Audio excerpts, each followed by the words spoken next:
Is your computer refusing to start? Don't worry, you're not alone. In this video, we're going to go through 5 easy fixes you can try before calling in the professionals. First, let's check the power supply.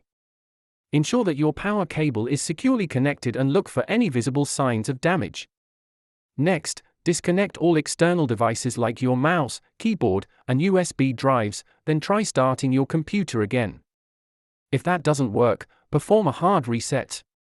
Remove the battery if your device allows, and hold down the power button for 15 seconds. Now, let's test the monitor. Connect it to another device to determine if the monitor itself is the issue. Next, listen for any beep codes or check for lights on your motherboard that might indicate hardware issues. Don't forget to examine the RAM. Reseat the RAM modules and check for any faulty sticks that might be causing the problem. As a last resort, use bootable media. Try booting from a USB or CD to rule out software issues. To recap, we covered several easy fixes you can try. If your computer still won't start, it may be time to seek professional help.